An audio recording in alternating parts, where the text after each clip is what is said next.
Where we are is in a little town between Minneapolis and St. Paul called Mendota.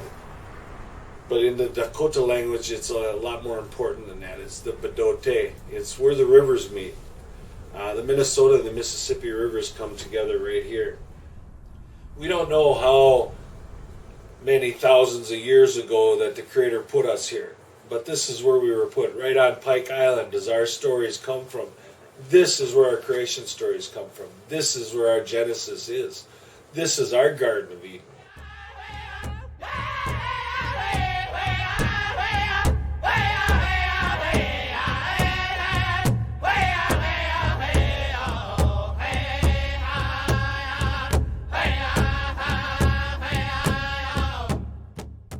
So there's very, very sacred places here. We have sacred springs that are here. We have sacred caves in St. Paul. We have all the bluffs along the river, or where we are at right now in Mendota, are the highest points around, and that's where our people were buried. A lot of them have been dug up, and a lot of the artifacts have been stolen, and a lot of the land has been built on now. But we know what this place is. The airport's 3 miles from here, and they dug up thousands of burial mounds when they built the airport. They took all the artifacts and the remains to the University of Minnesota. We know all these things. We know what this place is, and that's why we have to continue to tell our story about what the place is. And most people don't know the history of this area. Most people don't know that what even Dakota means.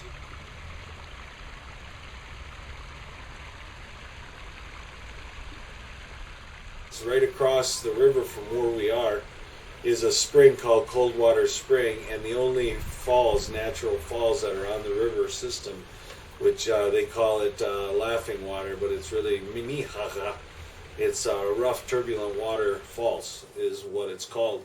And between the falls and that spring was a place where they would have what modern day people would call a rendezvous. And one time of the year they'd get together there, and people from all different nations would come by canoe and horseback and different ways, most of them from on the water around here, and come there. And before horses they walked, and they would come with their packs and everything, and they would trade here. They'd have ceremonies here. There was an ancient village here too, right by Coldwater Spring. That was the first. This is where the first fire comes from, of the whole Dakota or Lakota, Nakota.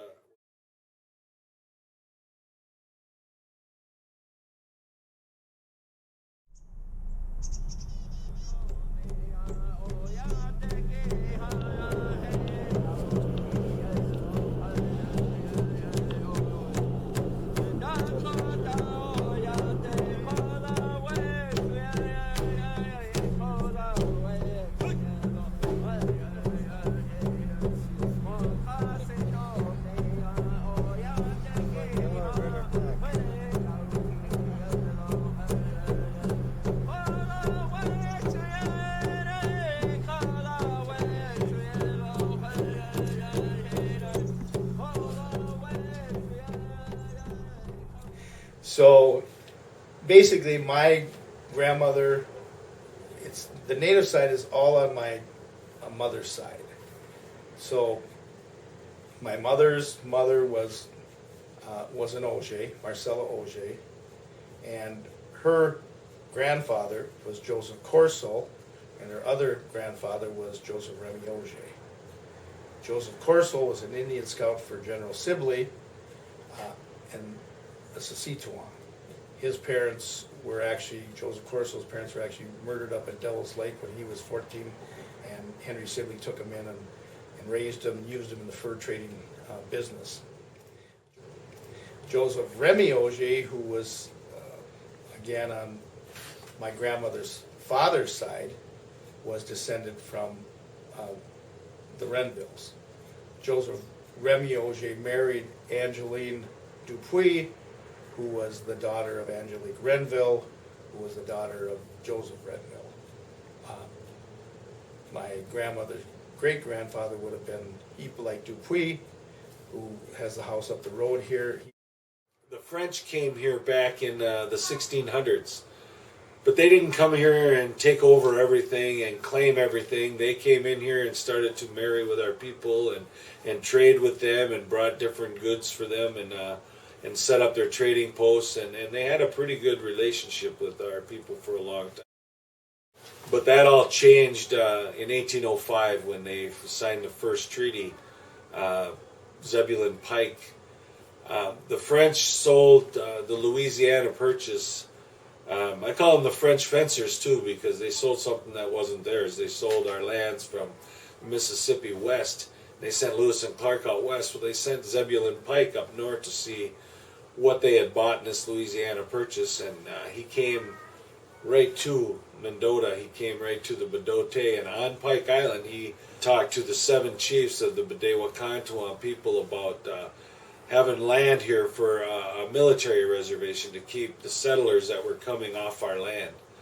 We were called, as the Dakotas around here, the Cutters, and those that lived around the fort, because they built the fort where we always lived. You know, it's kind of difficult to say that we were traders or that we went to live by the fort when they built the fort right where we always lived.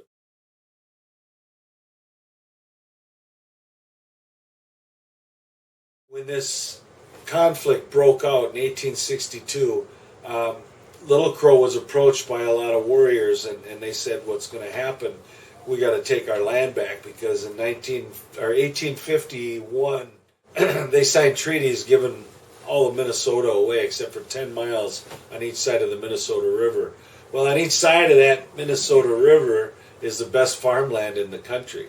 And there's green giants there now, and I mean, this is a valley that flooded out, and that's where they grew the crops. So they encroached on that, of course. The settlers came and they're like, well, why are we going to farm in the rocks when we can go down here in the valley? And soon, by 1862, our people couldn't hunt anymore. There was no more hunting for them because it was all private land, and they couldn't fish. They couldn't survive. So they were surviving on the commodities that the government was supposed to give them. 90% of the time when the money did come, it was given right to the traders that were here, because through the year they would give what they called credit to our people at inflated rates and everything else to keep them supplied with the food and everything else they needed. So it was a very hard time during that whole process of the government coming in, and first, in 1805, creating a treaty to try to, what they said, separate the natives so they didn't fight with each other, and control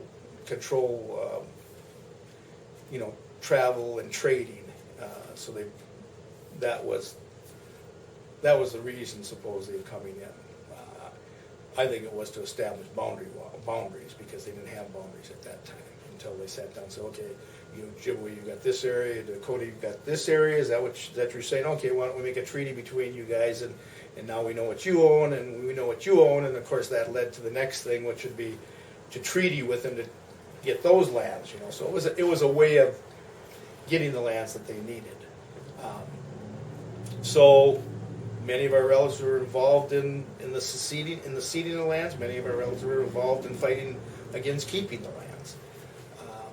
So it was a very hard time in the mid-1800s. Oh, and it was late August, or mid-August, when the money was actually supposed to be coming on a train, and the gold, and the traders, and this one trader in particular down in Morton, Minnesota, told our people, you're not getting any more credit until we get our gold, we get our money from the government.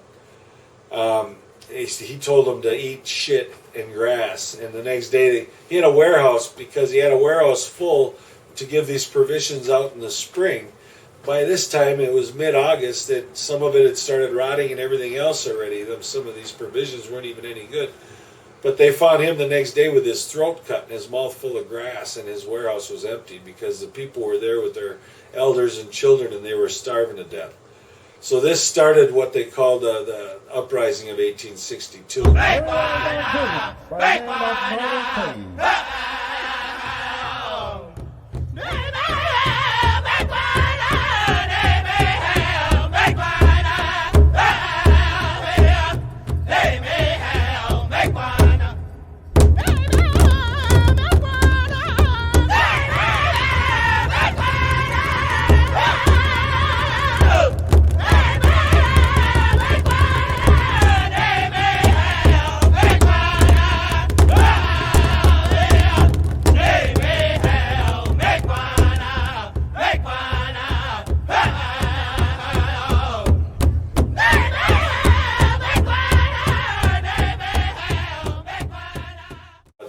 marched the women and children from Morton, Minnesota to Fort Snelling, where they built a stockade. And they put them in this stockade. And then all the Dakotas that were here, all the Dakotas they could find were put into this stockade for that winter of 1862 to 63. And it was a bad winter. A lot of our relatives died. And in the spring, after they were put into the internment camps, there were over 300 and some Dakotas that were put on trial right here at Fort Snelling. And they had these little mock trials that lasted about 5 minutes apiece. And if someone come and testified, they found them guilty. And they had over 300 men found guilty and to hang. And they sent this list to Abraham Lincoln. And Lincoln wanted to pardon them all, is what I had heard. But because there was such an uproar because of all the people that were killed in Minnesota, they wanted some heads. They wanted heads to roll. They wanted some more Dakotas killed. So Lincoln pardoned all but 38. And those 38 were here. They were imprisoned at Fort Snelling. Then they were marched down to Mankato, Minnesota. And they built a gallows down there big enough to handle all 38 at one time. December 26th, 1862, they hung 38 Dakotas at Mankato. It was the largest mass execution in the history of this country and maybe the world as a hanging goes at one time.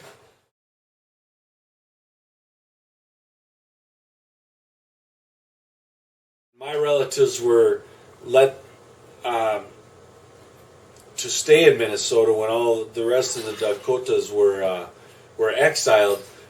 Sibley, who was a general at the time, and he was the one that condemned most of our people to death.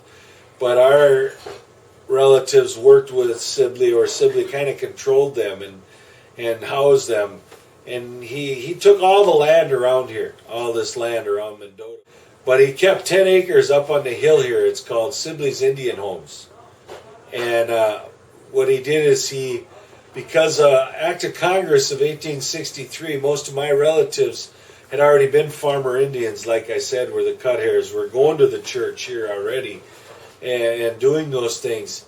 An Act of Congress of 1863 promised lands and money to our people to start over again. Well, that land and money never came.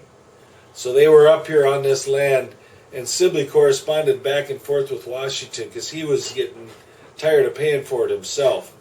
So he wanted money, he wanted compensation from the government for these people and the monies that was promised through that Act of 1863. And it never came. Our people lived up here in squalor. I have pictures of our relatives living here 100 years ago in teepees. It's not that long ago.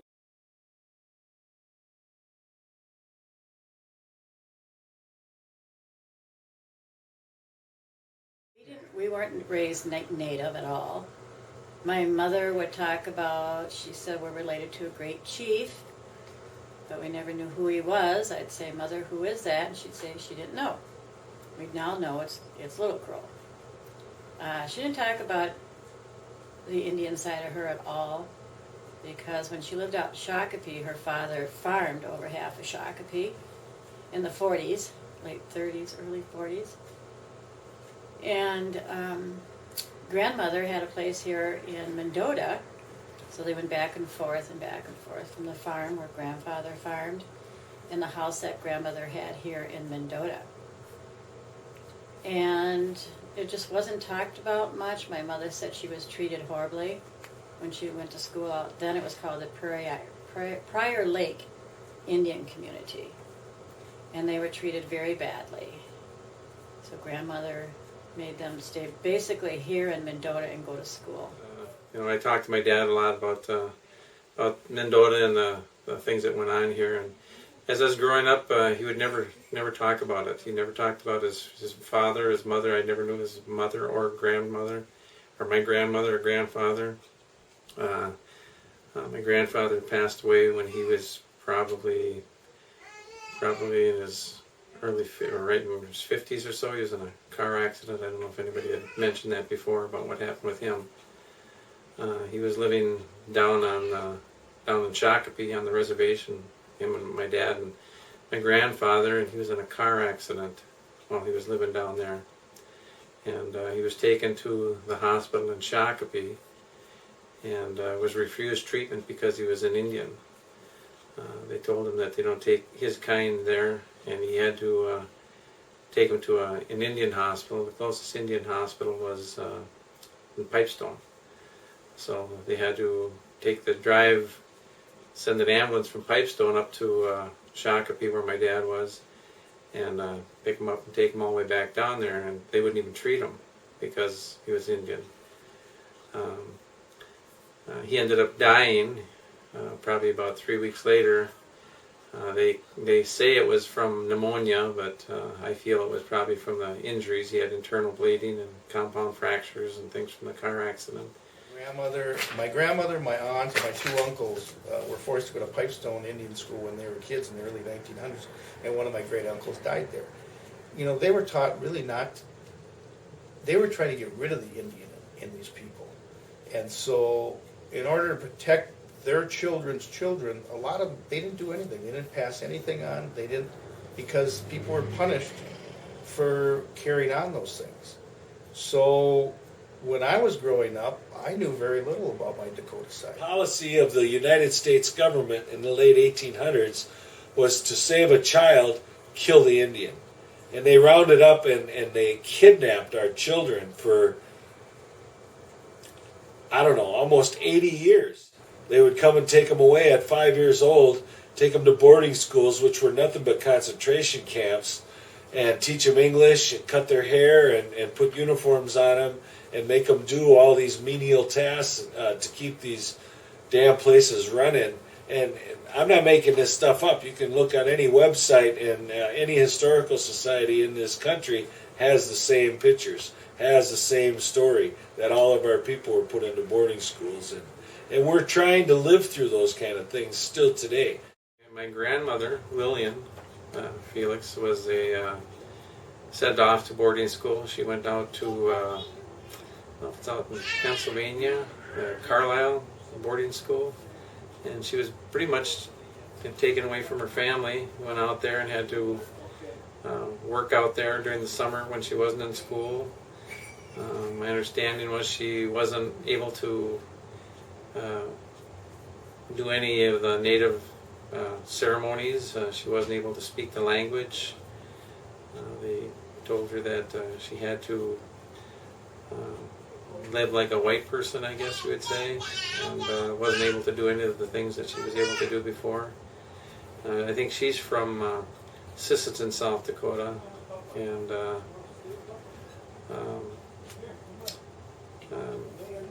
she actually had land out there at one time, and I know that she sold her land to buy a house here in Mendota. And the house that she bought is just right down the hill here. I know that in talking with my grandmother and my aunt, they knew things, but they didn't pass it on. I interviewed them, both my grandmother and my aunt, in 1985 and videotaped them. And my Aunt Louisa talked about all this property that was stolen from us and whatnot. But she would stop in the middle and she'd say things like, taku, what? That's a Dakota word, means what? And she would throw little things in there of the Dakota language, I'd never heard it before. She never talked about it.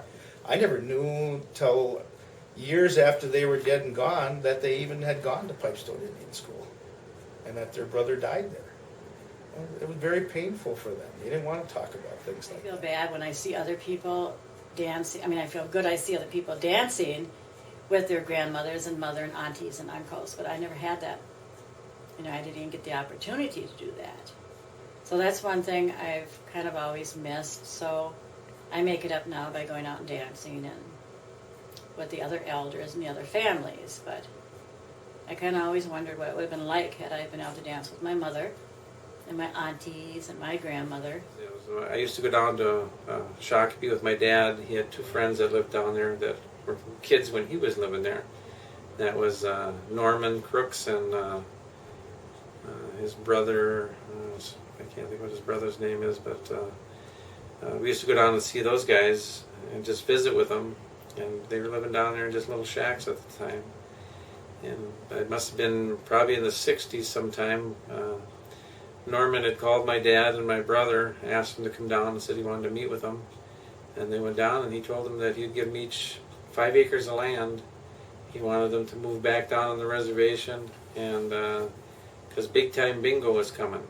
And my dad had a house here in Minneapolis, and his brother had one in St. Paul, and they both had full-time jobs.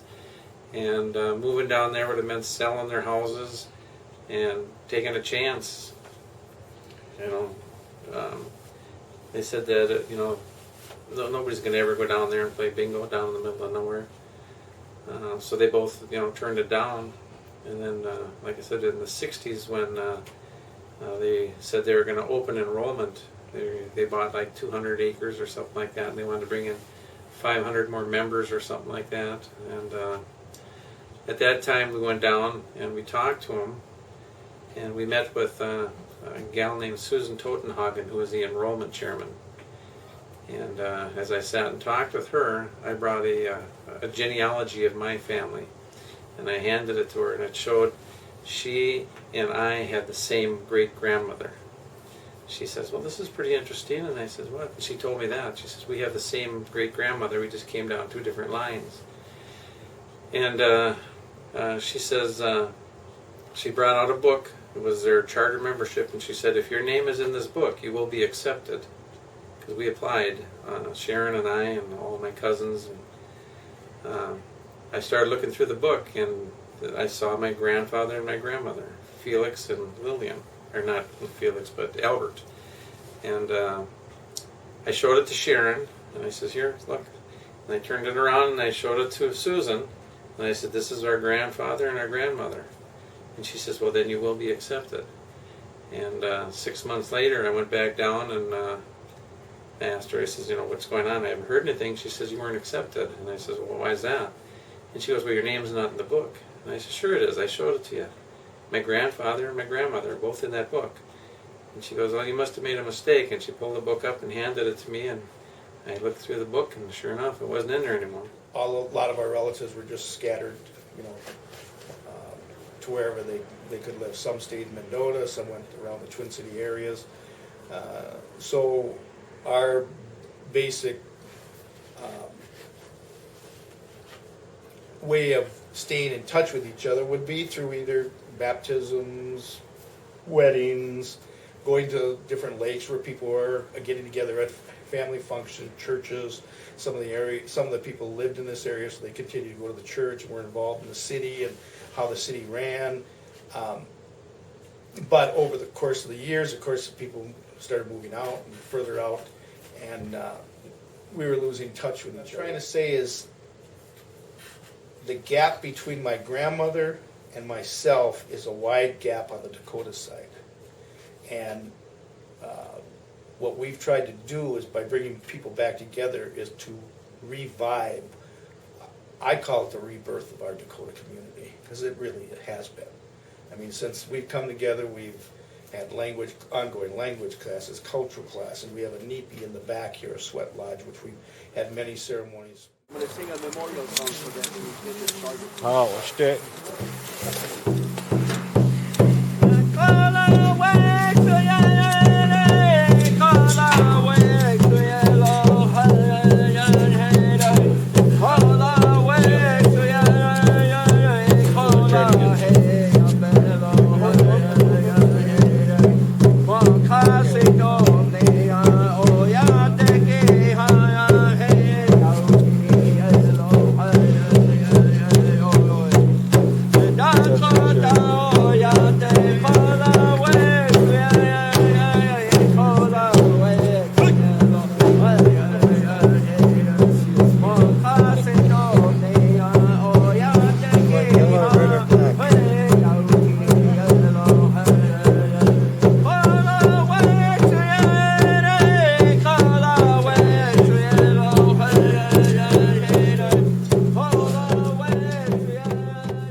I bet you could hatch a walking switch at the lecture winner if you thought hatch the Kota Oyate na hatch a quality some hatch a walking copy as the creator gave us a beautiful life. The creator gave everything that we need to be happy. So every morning that we get up, we have to say Wopila to give thanks. And the life that we have. But it's so sad that this land that was found on the freedom of religion, that yet outlawed our ways of the First Nations people. Over 100 years ago, what happened here? They put people on the reservations, concentration camps. They put people in prisons, and that we hear more today because of it's not it's really not good to talk about this, but we still have to talk about what happened to our relative, the Dakota relative, that in this land, the sacred land here. This is a very sacred land. This is where the Creator put us. This is where our stories come from. Right where the rivers meet. Right where this island is. The 7 stars of Orion, we came from there.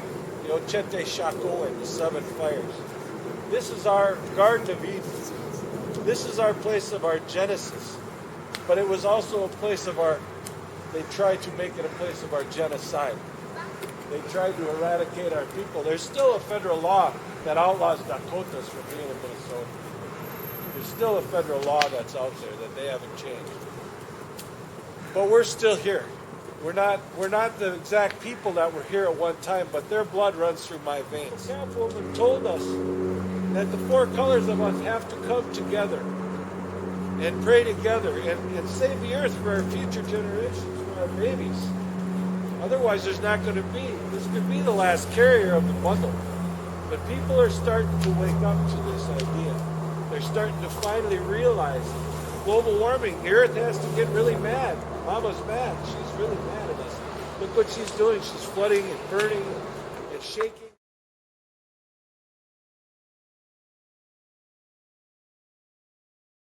When we went down, we told them we wanted to become part of their members. They just told us to go form your own group, and that's what they did.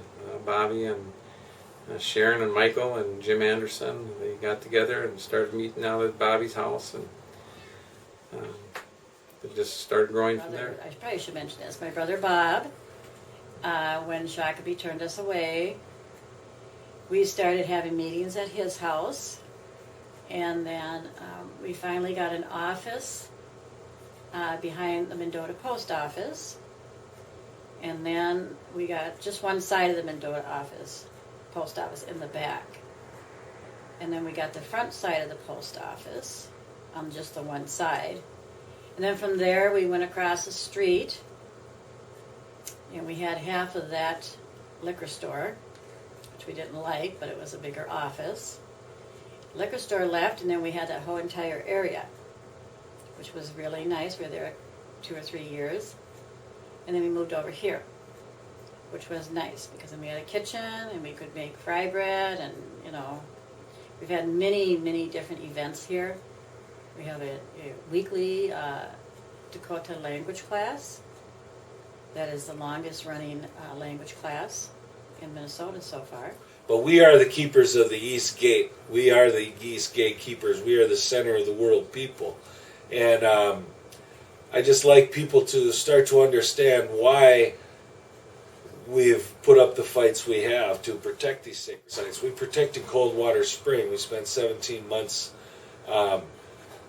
in teepees fighting to keep that spring alive. There's 100,000 gallons of drinking water a day comes out of the ground there they wanted to destroy for a road.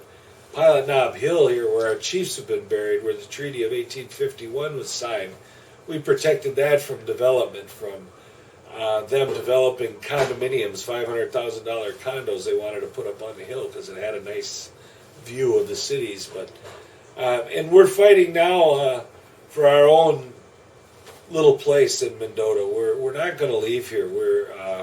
We've established ourselves now in a good way as good people doing good things, and we've opened our community to everyone. That once we did find our native ways, first thing I wanted to do was dance.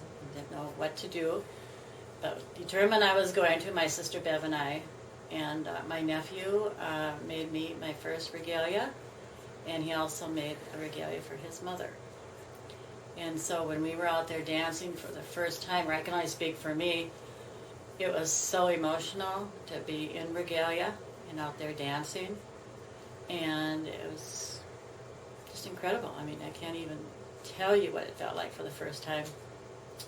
And I live with a lot of chronic pain, but it just seems like when I'm out there in the circle, I don't even feel any pain. And it's awesome. And I see a lot of Native women who still don't dance for whatever reason. So I've been talking to a lot of them. A lot of them are starting to get out there. And I enjoy working with the community, doing the things we do, fighting for sacred sites, remembering the traditions. I really enjoy the powwows every year. We have an anipi out in the backyard here where we do sweat lodges, and I've come to meet a lot of people, know a lot of people, just a lot of the people in the Native community that have become involved with us, and a lot of non-Native people who are involved with us, and I just enjoy what I'm doing right now. Another reason of why we need to be together, so that as a group we can help preserve, protect, and promote things like that. Since then, we've had many colleges, schools, teachers come in, open door policy, and ask, hey, can you do this for us? Some of our members will go speak at different things, present things. It's just it's a way of, it's not just us doing it, it's the people that come in the store, whether they're Native or non-Native, is helping to preserve, protect, and promote the Dakota way. The presence we have in Mendota, we feel is very important, and we may lose that because we moved around several times in this town because of the lack of money and funding. For gas, I was getting $25 a week for about 6 months. Now I'm getting $50 a week. So I'm not doing this for the money, that's for sure. But yeah, so there's just no money, and it'd be nice. I've always been told if we got federal recognition, there'd be people out there to help us, get grants, further grants. So maybe each person who works here could be paid. A paid staff would be nice, It is an important thing, not only for us, but it's important for all people, because once the language is dead and the culture is dead, that perspective of the world is gone too, and that's what's important. To understand that, you just have to listen to an elder speak sometime, and they speak in a totally different way than Europeans do. Europeans talk down to you. Dakota elders talk kind of like with you. I'm pleased to be here. Thank you I'm honored that you would, allow a lowly person like me to speak in front of you, and I'm just honored that you would have that thought to have me come here, and I should give you a gift for that, I believe in the prophecies of the 4 colors of man of the buffalo calf woman, that we need the 4 colors of man to come together to protect the earth for our future generations. So we aren't prejudiced against the 4 colors of man. We're not saying the Indians are the only way you can survive. We're not saying the Indian way is. We don't care how you interpret the Creator. We know what it is. We don't believe in a heaven or a hell. We believe in a spirit world. What you get here, what you've done in your life, how you treated your elders and your children, and how you treated Mother Earth is what you'll get in the spirit world. And we firmly believe that.